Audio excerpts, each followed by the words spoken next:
Now we are all, as non-initiated souls, like children passing gradually from adolescence to maturity. The great teachers of the past instructed us. They were our ancestral guides. Now we must start out on our own. And one of the problems that we face in the present generation is this matter of trying to help young people to go out on their own. First of all, they are going to anyway, because parental influence is no longer strong enough to hold them. You can teach them whatever you want to, but in the long run, most of them will do what they intend to do. Maybe some of them will have difficult experiences and will have to grow through suffering. Others find themselves more independently and become highly desirable citizens. But each has to find its own way by means of the characteristics, the basic integrities with which it is endowed. So when we start to work with the problem of teaching, to try to find a teacher, we know that all a teacher can do is to tell the individual to do certain things. He cannot make anyone do these things. And he can only say, if you wish a certain result, you must set in motion the causes which will result in that effect. If you are not willing to cause it, you cannot have it. No one else can have it for you. The gods will not bestow it. Each individual must earn his own destiny, must fulfill the plan for which he was intended, as part of a system that has as its objective the enlightenment of everything that lives. This enlightenment, however, is a completely individual responsibility.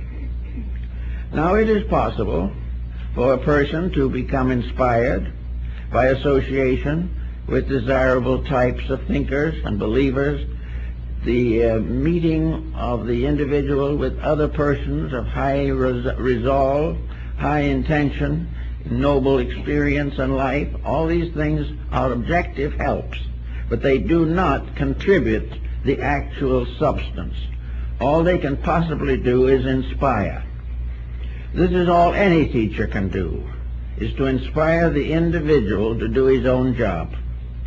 And anyone promising other than that should be approached with due caution, because of the fact that though most people are looking for someone to give them a painless solution for the mysteries and miseries of existence. We want to do mostly what we please, but we want to find a way of doing it and escape the consequences of our mistakes. This is just not possible. And no matter how much is claimed, the fact remains that each individual must live out his own pattern of purposes. There are rough instructions, however, and some of them are pretty rough, as to how this is done. One of the first is to realize this set of 4 steps, and to realize that the life of sanctity begins at the bottom of these steps and ascends gradually. And in the Eastern system, in the system of the Yoga and the Arhats and the Lohans of China, the Taoist system, and also the Muslim mysticism, the simple fact is that all growth begins with the proper development and integrity of the physical body. The physical body must become the pedestal or base upon which the project is situated or fixed. So the aspirant begins by considering the means by means of which the physical body can be brought into the closest possible relationship with normalcy and harmony.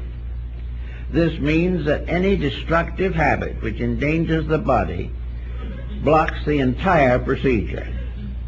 The individual cannot go along and have a little marijuana now and then and accomplish the things he wants to accomplish. He cannot, it's not possible. The physical body must come first. Now your ascetics, even in the Old Testament and in most of religions, went out into the wilderness and there meditated and prayed in solitude. We have a wilderness also, but it's called chaos. It's where we live now, and if anything could be more a wilderness, we don't know. This is what the Muslim calls the desert of waiting, the place where everything now lacks the quietude that we associate with the deserts, the mountains, and the valleys. Therefore, we cannot really go away and simply devote our lives to that kind of physical therapy. Naturally, if we could get out of the city, get away from the smog, get rid of our debtors, all these things, it would help. But most persons are not willing to make such sacrifices. So the physical problem has to be solved as it is in Mahayana Buddhism, not by going into the desert and meditating and praying, but facing each day with an increasing degree of internal enlightenment. In other words, the physical world must be conquered in the person. He must find ways of living in this material existence without being damaged by it. Now, this is hard to think about because almost anything we do will damage us. But the thing that damages us most is when we have to do what we do not want to do. Therefore, the beginning of the correction is to stop not wanting to do that which is necessary. We can avoid certain pitfalls by not setting the causes in motion. We can keep the body in the best condition as long as we can by moderate living. We can also make sure that it has proper ventilation, proper nutrition, and has opportunities for peace, quietude, and sleep. One of the things that the old systems always point out is the importance of keeping away from artificial drugs to produce the effects that are desired. It cannot be entirely followed, but we should not attempt to bring the body under control by doping it. It has to be done by the intelligence of the individual, who is the caretaker of that body and is therefore responsible for its functions.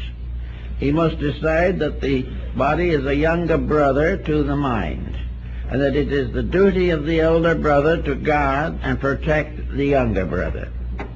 It is the duty of the individual never to neglect the physical requirements of living, but never to accept the extravagances which come from lack of insight. The great life, the enlightened life, must be normal, but it must also be simple. A simple and direct life. Extravagance has a tendency to damage the body as well as the rest of the organism. The process of living in this body only to use it for the fulfillment of self-centered ambitions and purposes is wrong. The body is the servant of an individual who presumably knows what he's doing. And if the person doesn't know, the body cannot follow the leadership. And without leadership, the body falls apart. So the beginning of the road that leads to enlightenment is to settle down quietly and take whatever time is necessary to make a friend of the body for the first time perhaps in our lives. Make the body a valuable and important member of our personal collective. Give the body its rights and its dues. Do not dissipate it, do not damage it, do not exhaust it on useless enterprises. The body is willing to be martyred to a great purpose, but never to a small one. Therefore, the body must be considered first. This means a gradual modification of many attitudes that we have. Luxuries may be more damaging to the body than they are of use, but the body endures them because the mind or the emotions wants them. And wherever the mind and the emotions lead the body to excess, there is damage. This must be carefully watched and regulated, or we will get into trouble. Now, beyond the